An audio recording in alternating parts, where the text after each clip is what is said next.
Covid before Covid after మనం ఒక ఎరా అనొచ్చు. రెస్పిరేటరీ ఇన్ఫెక్షన్స్ అండి, అంటే second leading cause of death గా మారింది. Respiratory infections third leading cause of death అని మనం చెప్పొచ్చు. మనము కొంచెం నేచర్కి కనెక్ట్ అయ్యి ఎక్కువగా మనం పార్కులు కానీ వీలైనంత మటుకు ఇంట్లో కెమికల్ యూసేజ్ అనేది మనం తగ్గించుకోవాలి. వాతావరణం కొంచెం చల్లబడగానే సైనస్ వచ్చేస్తుంది, ఇలాంటి వాళ్ళందరూ కూడా.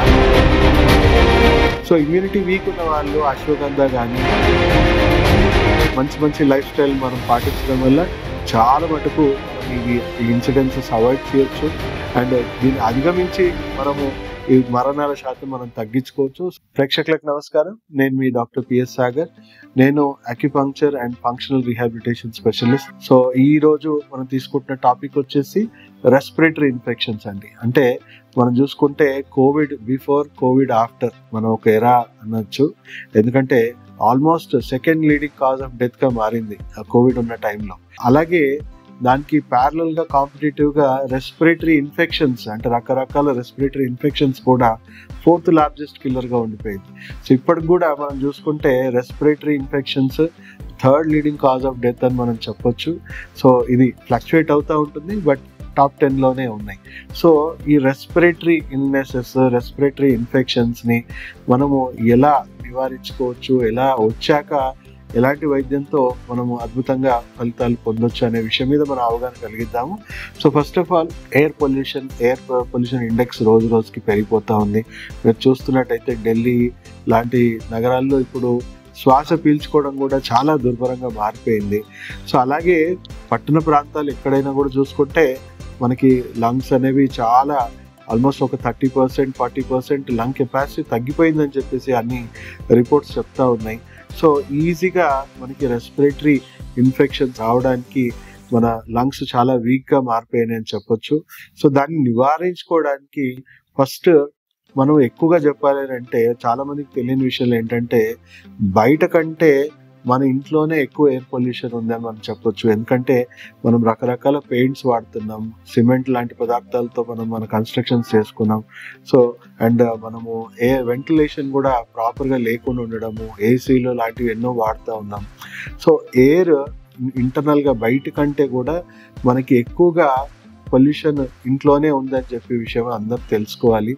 సో మనం ఎయిర్ క్వాలిటీ ఇంప్రూవ్ చేసుకోవడానికి మనము కొన్ని రకాల ప్లాంట్స్ అందుబాటులో ఉన్న ఇండోర్ ప్లాంట్స్, మన ఎయిర్ క్వాలిటీని ఇంప్రూవ్ చేసే ప్లాంట్స్, నేను వాటి నేమ్స్ చెప్పను, మీరే గూగుల్ చేసుకొని ఎలాంటి ఇండోర్ ప్లాంట్స్ మన ఎయిర్ క్వాలిటీని ఇంటర్నల్గా ఇంప్రూవ్ చేస్తుంది అనే విషయం మనం తెలుసుకొని మనము ఇంట్లో పెట్టుకోవాలి.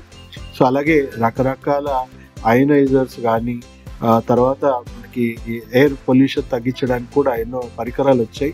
కానీ దానికంటే బెస్ట్ ఏంటంటే ఇండోర్ ప్లాంట్స్ మనము ఏవైతే మన ఎయిర్ క్వాలిటీని ఇంప్రూవ్ చేస్తుందో, ఇంట్లో పొల్యూషన్ స్థాయిని తగ్గిస్తుందో దాన్ని మనం డెఫినెట్గా ఫాలో అవ్వాలి. అండ్ వీలైనంత మటుకు ఇంట్లో కెమికల్ యూసేజ్ అనేది మనం తగ్గించుకోవాలి. బయట ఎయిర్ పొల్యూషన్ అయితే ఖచ్చితంగా ఉంది, మాస్క్లు ఉన్నాయి, రకరకాల ఆప్షన్స్ ఉన్నాయి. మనం వీలైనంత మటుకు మనము రెస్పిరేటరీ ఇల్నెస్ తగ్గించుకోవడానికి వీటికి మనం దూరంగానే ఉండాలి. అండ్ వీలైనంత మటుకు ఎప్పుడు కూడా మనకు అవకాశం దొరికినప్పుడల్లా మనము కొంచెం నేచర్కి కనెక్ట్ అయ్యి ఎక్కువగా మనం పార్కులు కానీ లేకపోతే సిటీ నుంచి దూరంగా వెళ్ళి మనము ఫార్మ్స్ కానీ వాటిలో కానీ ఉండి కొంచెం క్వాలిటీ ఆఫ్ ఎయిర్ ఏదైతే ఉందో చేంజ్ అవ్వడం వల్ల కూడా మనకు కొంత ఇంప్రూవ్మెంట్ అవుతుంది. సో అలాగే చాలా మందికి ఇప్పుడు కోవిడ్ లాంటి వైరస్ ఇలాంటివి ఎన్నో వస్తున్నాయి. సో తట్టుకునే శక్తి సామర్థ్యం ఫస్ట్ మన రెస్పిరేటరీకి ఇష్యూస్కి ఉండాలి. ఓకే, అండ్ మనం వాతావరణం మార్పిడి వల్ల కూడా అంటే చూసుకుంటే కోల్డ్ ఎన్వైరన్మెంట్స్, వర్షాకాలంలో మనకు రెస్పిరేటరీ ఇల్నెసెస్ ఎక్కువ వస్తూ ఉంటాయి. తర్వాత ఈ వింటర్ సీజన్లో కూడా మనకు రెస్పిరేటరీ ఇల్నెస్ వస్తుంటాయి. సో తగు జాగ్రత్తలు తీసుకోవాలి. మన ఇమ్యూన్ సిస్టమ్ రెస్పిరేటరీ అంటే మనం చూసుకుంటే వర్షాకాలంలో మన రోగ నిరోధక శక్తిని పెంచుకోవాలి. మన చుట్టూ వర్షం ఏదైతే వాటర్ వల్ల రకరకాల పొల్యూటెంట్స్ మనకు చేరుతూ ఉంటాయి, అవన్నీ మనం లేకుండా చూసుకొని మన ఇమ్యూనిటీని బూస్ట్ చేసుకోవాలి. సో దానికి నేను చెప్తాను ఎలాంటి ఇమ్యూన్ బూస్టర్స్ వాడితే మంచిదని లాస్ట్లో నేను చెప్తాను.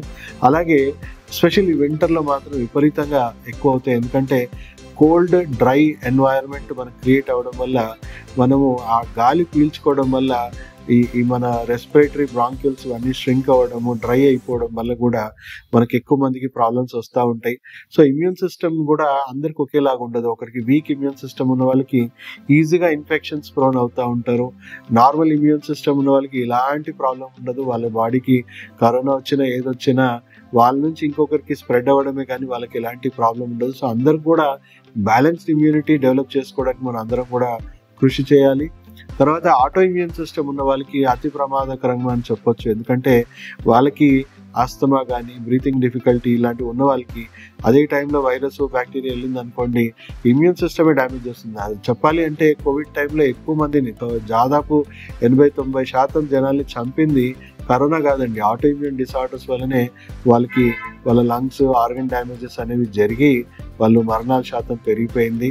సో ఇలా చెప్పాలి అంటే ఒక బ్యాలెన్స్డ్ ఇమ్యూనిటీ, అంటే ఎవరికైతే ఈ ఆస్తమా కానీ లేకపోతే hyper active immunity, allergic disorders ఉన్నాయో, అంటే వాతావరణం కొంచెం చల్లబడగానే సైనస్ వచ్చేస్తుంది, ఇలాంటి వాళ్ళందరూ కూడా వాళ్ళ ఇమ్యూన్ సిస్టమ్ని కంప్లీట్గా రీహాబిలిటేట్ చేసుకోవాలి. మీరు సెకండ్ లైఫ్ నేచర్ క్యూర్ హాస్పిటల్కి రండి, మీకు కంప్లీట్గా ఇమ్యూన్ సిస్టమ్ గట్ హెల్త్ మార్పిడి చేసుకునే ట్రీట్మెంట్ మీకు సజెస్ట్ చేస్తాం. దానివల్ల ఒక బెటర్ ఐక్యూ, బెటర్ హెల్త్ ఉన్న ఇమ్యూన్ సిస్టమ్ మీ బాడీలో డెవలప్ అవడం వల్ల, మీలో ఒక బ్యాలెన్స్డ్ ఇమ్యూనిటీ రావడం వల్ల మీ బాడీలో ఉన్న ఇమ్యూన్ సిస్టమ్ కంప్లీట్గా రెగ్యులేట్ అవుతుంది. అది వీక్ ఉన్నా ఇంప్రూవ్ అవుతుంది, ఎక్కువ ఉన్నా కూడా కంట్రోల్లో ఉంటుంది. దానివల్ల ఎన్నో రెస్పిరేటరీ ఇల్నెసెస్ మీరు రాకుండా మీరు జాగ్రత్త పడవచ్చు.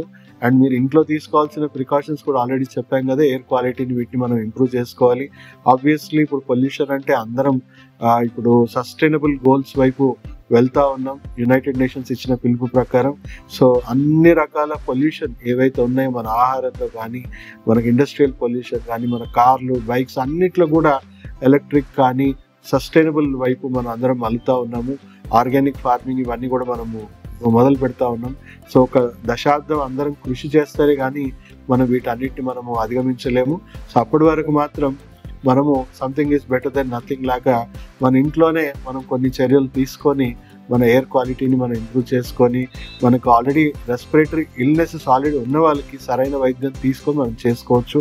సో ఇమ్యూనిటీ వీక్ ఉన్న వాళ్ళు అశ్వగంధ కానీ పంచ తులసి డ్రాప్స్ అని మీకు దొరుకుతుంటాయి ఇవాళ రేపు. సో అలాంటివి కొంచెం బేసిక్ ఇమ్యూన్ బూస్టర్స్. అదే ఆటో ఇమ్యూనిటీ ఉన్న వాళ్ళు ఇలాంటివి ఏ ప్రయోగాలు చేయకండి, ఎందుకంటే మీకు ఇమ్యూన్ సిస్టమ్ బూస్ట్ చేయడం వల్ల ఇంకా ప్రమాదకరంగా మారుతుంది. కాబట్టి ఆటో ఇమ్యూనిటీ ఉన్న వాళ్ళు మాత్రం ఎలాంటి మీరు చేయకండి. కంపల్సరీ ఎక్స్పర్ట్ దగ్గరనే మీరు సరైన ట్రీట్మెంట్ తీసుకొని మీరు పూర్తిగా బయటపడడం మీకు మంచిది. సో వీక్ ఇమ్యూనిటీ ఉన్న వాళ్ళకి మాత్రం బేసిక్ మనం ఫుడ్ మేము తీసుకుంటున్న ప్రతి చర్య మీ ఇమ్యూన్ సిస్టమ్ బూస్ట్ చేయడానికి హెల్ప్ అవుతుంది కాబట్టి డెఫినెట్లీ హెల్ప్ అవుతుంది. సో ఆల్మోస్ట్ చెప్పాలి అని అంటే కోవిడ్ అండ్ రెస్పిరేటరీ ఇల్నెసెస్ మనం తీసుకుంటే కూడగడితే ఆల్మోస్ట్ రెస్పిరేటరీ ఇష్యూసే నంబర్ 1 కిల్లర్గా మనం చెప్పొచ్చు.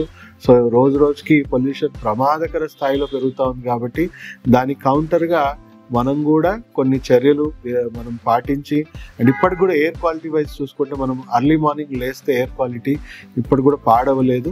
సో అర్లీ మార్నింగ్ లేవండి, కొంచెం సేపు సన్ రైజ్కి ఎక్స్పోజ్ అవ్వండి, అండ్ మార్నింగ్ ఎయిర్ అనేది బ్రీతింగ్ ఎక్సర్సైజ్ ఇవన్నీ చేసుకొని మీ లంగ్ కెపాసిటీని, కపాలభాతి ఇలాంటివి చేసుకొని మీ లంగ్ కెపాసిటీని కూడా మీరు కొంచెం పెంచుకోండి.